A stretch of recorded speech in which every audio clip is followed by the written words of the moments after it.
amigos, que bom vocês por aqui novamente. Hoje vamos falar sobre espiritualidade. Mas antes de mais nada, dê o seu like, se inscreva no nosso canal, pois isso é muito importante para nós. Então, sem mais delongas, vamos ao tema de hoje. Como a vida biológica inteligente é criada? Ou seja, como surge a vida inteligente nos mundos habitados? Em nosso universo, existem incontáveis mundos, capazes de abrigar a vida como nós a conhecemos. Então, em todo o universo, existem inúmeros mundos, como a Terra, ou talvez até melhor do que a Terra, alguns melhores do que a Terra, para abrigar a vida, como a conhecemos. Os espíritos superiores escolhem dentre eles os mundos que serão destinados a abrigar os corpos físicos. Então, os espíritos superiores escolhem dentre esses mundos aqueles que irão abrigar a vida inteligente e proporcionar a reencarnação aos espíritos. Esses mundos serão utilizados para o progresso de encarnação, quer dizer, o progresso através da encarnação, necessário nas fases iniciais do processo evolutivo dos espíritos. Então, a reencarnação só é necessária no início do processo evolutivo dos espíritos, isso na fase da infância espiritual. Assim, os espíritos superiores do mundo espiritual dirigem a evolução animal no planeta, para que esse tipo de corpo se desenvolva. Então, estando no mundo espiritual, esses espíritos superiores atuam no mundo físico para que os corpos animais sejam criados para que se adaptem, para que sejam ocupados pelos espíritos em sua encarnação. São como fazendeiros, cultivando uma plantação. Eles cuidam das plantas e da terra, mas a germinação e o crescimento das plantas se dá naturalmente e no tempo certo. Assim, nossos corpos foram criados naturalmente, após a vida ter sido semeada na terra. Então, os espíritos superiores cuidam do desenvolvimento da vida animal até que esta vida animal seja adaptada o suficiente para receber a encarnação, para que, aliás, receber os espíritos através da encarnação. Mas eles não fazem isso de um momento para o outro. Eles fazem como o fazendeiro, que eles plantam a sementinha e cuidam dessa sementinha até que ela se desenvolva para uma planta adulta. Assim, os espíritos superiores fazem. Semeiam a vida e depois acompanham o seu desenvolvimento. E após bilhões de anos da semeadura, aqui estamos nós. Lembrando que para seres eternos, bilhões de anos não são nada. Então veja bem, muitas vezes as pessoas perguntam, não seria mais fácil criar o corpo humano já adulto e adaptado? Claro que não. Para que isso fosse feito, teria que se revogar várias leis universais. E as leis universais não podem ser ignoradas ou infringidas. Então, é necessário que a natureza siga seu curso natural, normal, através dos tempos.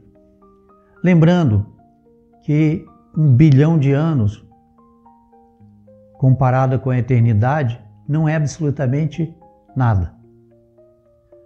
Outra coisa, para os espíritos superiores e para Deus, o tempo não existe, como nós o concebemos. Então, 1 bilhão de anos para Deus não é nada. Então, para ele, o planeta foi semeado hoje e daqui a instantes chegou a raça humana. Compreendem? Para Deus o tempo não existe, então, para Ele, a criação do ser humano e o seu estágio atual é praticamente imediato. Das espécies inteligentes que surgem, assim como acontece com o espermatozoide, só uma dessas espécies sobrevive. Geralmente a mais inteligente e adaptável ao planeta. Então, das diversas tentativas, das diversas evoluções que a natureza processa, muitos corpos são criados, mas desses corpos é selecionado apenas um para abrigar a vida inteligente e para permitir a encarnação dos espíritos. Mas por que somente uma espécie de seres inteligentes sobreviveu na Terra? Se foram criadas diversas espécies de seres inteligentes, de raças inteligentes, por que somente a nossa, o Homo sapiens, prevaleceu? A ciência comprova que existiram diversas raças anteriores à nossa, mas todas elas foram extintas.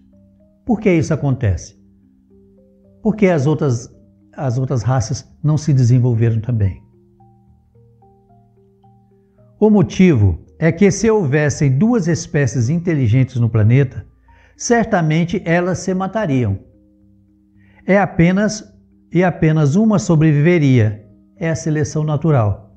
Então, se houvesse mais de uma espécie inteligente no planeta, as duas entrariam em confronto e se matariam. Vamos explicar por quê.